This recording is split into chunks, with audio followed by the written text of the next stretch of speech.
안녕하세요. 뉴스반장입니다. 윤석열 대통령 부인 김건희 씨가 용산 대통령 직무실을 방문해 찍은 사진들이 김 씨의 팬클럽을 통해 공개되며 많은 국민들이 공사 구분도 못하는 대통령 부인이라는 비판을 쏟아내고 있는데요. TBS 김어준의 뉴스공장 진행자이자 딴지그룹 총수인 김어준 총수가 대통령 직무실은 공적인 공간이지 부인이 놀러가는 개인 사무실이 아니라고 직격했는데요. 너무나도 당연한 지적에 모든 사람들이 100% 공감했습니다. 역대 어떤 대통령 부인이 자신의 남편인 대통령 직무실에 개를 데리고 들어가 인증 사진을 찍어대며 그 사진을 자신의 인스타그램과 팬클럽 사이트에 올렸는가 하는 의문이 들었는데요. 그런 대통령 부인은 단 한 명, 김건희 씨뿐이었습니다. 이러다 보니 당연히 공사 구분이 안 된다는 소리가 나오고 대통령 부인 놀이를 그만하라는 질타가 쏟아지고 있는데요. 그래도 김 씨는 멈추지 않을 겁니다. 여태 해왔던 대로 너희는 지져라. 나는 나의 길을 가련다라며 같은 행태를 반복할 텐데요.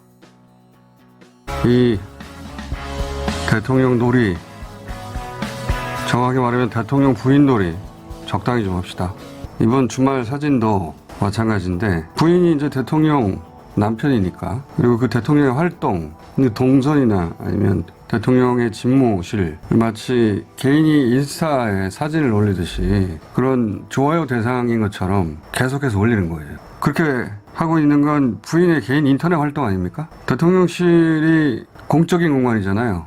부인의 인스타 사진처럼 대통령과 대통령 활동이 그 피사체로 쓰이고 있는 것이다. 저는 그렇게 보입니다. 여기에 대통령 비서실이 관여하고 있는가? 전혀 관여하지 않고 있는 것 같아요. 그걸 그렇게 하면 안 된다고 아무도 말리지 못하고 있는 거 스스로 저한테는 보입니다. 그리고 언론도 왜 이 문제를 지적하지 않고 있는지 저는 이해가 안 가는데, 그래서 저만 이거 반복해서 얘기하는 중인데, 기본적으로 공사 구분이 안 된다는 겁니다. 문제는 예를 들어서 대통령 집무실 이 사진, 대통령 집무실에 부인이 놀러간 거 아닙니까? 거기 뭐 국정을 논하러 갑니까? 대통령 부인은 국정을 논의할 대상이 아니에요. 찍은 사진이 나온 적이 없어요. 공식적으로 대통령 부인이 거기 갈 일이 없거든요. 대통령이 선거로 선출된 거지 부인이 선출된 게 아니잖아요. 선출된 공직자가 국민으로부터 위임받은 권한으로 공적 업무를 하는 공간이 거기지 놀러갈 데가 아니에요. 일반 주식회사 사장실에 또 사장 부인이 놀러가지 않습니다. 공사 구분이 안 된다는 겁니다. 김어준 총수는 30일 TBS 라디오 김어준의 뉴스공장을 통해 대통령 부인이 대통령 직무실에 놀러간 사진은 처음이다. 아주 생경하다며 이같이 말했습니다. 이어 문재인 대통령은 물론 그 이전 어떤 대통령 부인도 대통령 직무실을 방문한 사진이 공개된 적이 없다고 지적했는데요. 김 총수는 상황이 기이하다며 개인 소셜미디어의 신변 잡기 사진처럼 대통령 동선과 공적 공간이 부인 개인 팬클럽에 좋아요 대상이 됐다고 꼬집었습니다. 그러면서 하루가 멀다 하고 부인의 옷, 신발, 안경, 가방 사진이 공개되고 가격 정보와 완판 소식이 마치 국정 정보라도 되는 듯 쏟아진다며 대통령 놀이, 정확히 말하면 대통령 부인 놀이를 적당히 좀 하라고 일침을 날렸는데요. 너무나도 올바른 김 총수의 발언에 예전 같으면 윤 대통령과 김건희 씨를 옹호하기 위해 거품을 물어댔던 수구보수 언론과 경제지, 종편방송도 침묵할 수밖에 없었습니다. 일말의 반론조차 제기할 수 없었던 거죠. 뭘로 옹호를 해줄까요? 공사 구분도 못하고 대통령을 수시로 사진 찍어 공개하고 직무실에서 개와 노는 사진까지 올리며 자신이 연예인인 줄 아는 착각 속에 빠진 김건희 씨를 그 어떤 변명으로도 대변해 줄 수 없었는데요. 그래서 기레기들은 입을 닫고 말았습니다. 그나마 이렇게라도 지적하고 잘못된 것에 대해 비판할 줄 아는 언론이 있다는 사실이 고마울 뿐인데요. 이에 우리는 김어준 총수의 소중함을 알아야 합니다. 그래서 반드시 이번 지방선거에서 송영길 후보가 서울시장으로 당선되어야 하는데요. 오세훈 후보가 되면 김 총수를 못 보게 됩니다. 이미 오 시장은 서울시의회가 국힘당 의원으로 과반이 채워지면 TBS를 교육방송으로 바꾸겠다고 선전포고했는데요. 제발 선거를 제대로 해서 우리 진영에 영향력 있는 스피커를 잃지 않았으면 합니다. 제발 꼭 투표해 주시기 바랍니다. 윤석열 정부의 인사검증 기능을 수행할 법무부 산하 인사정보관리단이 여러 우려 속에도 출범 절차를 차곡차곡 밟아가며 밀어붙이고 있습니다. 그것도 꿋꿋하게 말이죠. 31일 국무회의에서 관련 내용이 통과될 것이 유력한데요. 한동훈 법무부 장관 직속 인사 검증 조직이 탄생하게 되는 겁니다. 검찰을 통제하는 법무부가 다른 기관에 대한 인사검증과 정보 수집 권한까지 갖게 되면서 한동훈 법무부의 비대화는 불가피할 것으로 보여지는데요. 결국 한동훈 해임안밖에는 방법이 없을 듯합니다. 법무부와 인사혁신처가 내놓은 법무부와 그 소속 기관 직계 시행규칙 일부 개정안과 공직 후보자 등에 관한 정보 수집 및 관리에 관한 규정 개정안이 31일 국무회의에 상정되는데요. 두 개정안 모두 법률이 아닌 대통령령, 법무부령이어서 국무회의만 통과하면 바로 시행되게 됩니다.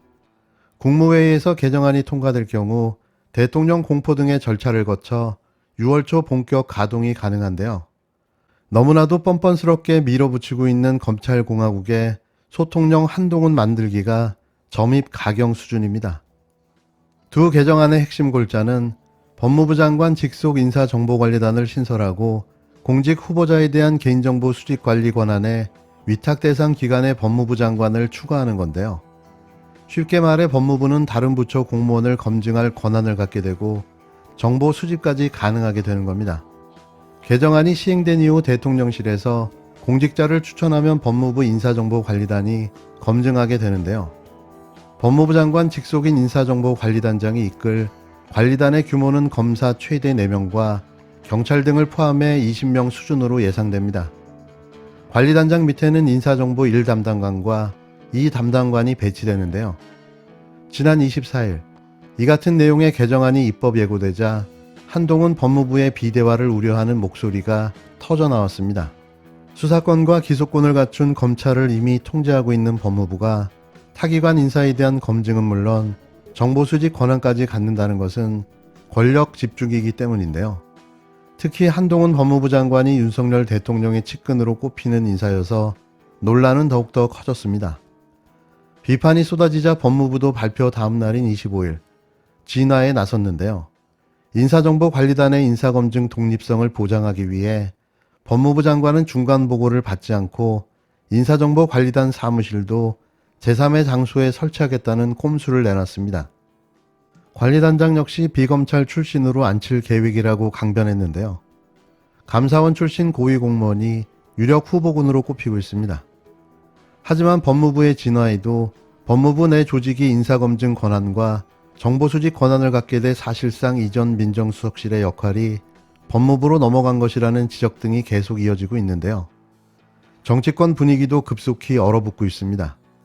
더불어민주당은 지난 27일 법무부가 인사정보관리단을 설치할 경우 한동훈 법무부 장관에 대한 해임 건의를 검토하겠다고 엄포를 놨는데요. 박홍근 원내대표는 그동안 청와대 대통령 민정수석실에서 인사검증을 할 때도 검찰청법을 통해 현직 검사를 보낼 수 없도록 했다라며 그런데 지금은 검사가 직접 인사검증을 하겠다는 것으로 이는 여러 가지 문제가 될 수 있다고 말했습니다. 국회 법제사법위원회 소속 김영배 의원도 법무부는 인사 직무를 맡지 않기 때문에 대통령령이 개정을 통해 법무부 장관에게 인사 직무를 맡기는 것은 반헌법적이고 불법적이라며 주요 인사의 개인정보와 신상을 무한 수집하고 축적해 노골적으로 여론을 통제하겠다는 공안 통치의 의도라고 일갈했는데요. 아무 꺼리낌 없이 인사정보관리단을 출범시키며 윤석열 검찰 공화국을 사실상 선포했는데요. 결국 국민과 싸우자는 겁니다. 역대 어떤 정권도 국민과 싸워 이긴 적은 없습니다. 독재 검찰 공화국의 출범으로 다시 한번 국민과의 전면전을 선포한 셈인데요. 이 싸움 역시 저희가 반드시 이깁니다. 아시다시피 법무부는 검찰에 대한 수사 지휘권 등을 통해서 수사나 기소에 영향을 미칠 수가 있습니다. 그런데 인사에 대한 정보 기능까지 가지게 된다면은 이 정보 기능과 수사 기능이 섞이면서 굉장히 많은 문제를 야기할 수 있다라는 겁니다. 이건 이전에 우리 국민의힘 의원님들께서 경찰 쪽으로 수사권이 좀 더 가는 그 상황에 대해서 우려하시면서 비슷한 취지의 말씀들을 정말 많이 하셨어요. 경찰은 정보 기능도 있는데 수사권을 더 가지게 되면 문제가 생기는 것 아니냐 이런 말씀하셨단 말이에요. 그런 것과 같은 취지의 부작용에 대한 우려를 먼저 말씀드리겠고요. 법무부가 인사에 대한 검증을 타부처의 인사에 대한 검증을 하게 되면 사실상 타 부처의 상위 부처처럼 군림할 수 있다는 우려도 나오고 있어요. 아시겠지만 공무원들은 인사에 굉장히 민감하고 예민합니다. 그래서 인사권과 관련된 법무부의 눈치를 볼 수밖에 없게 될 것으로 보여지고, 그래서 지금 세종의 관가가 술렁이고 있다는 겁니다.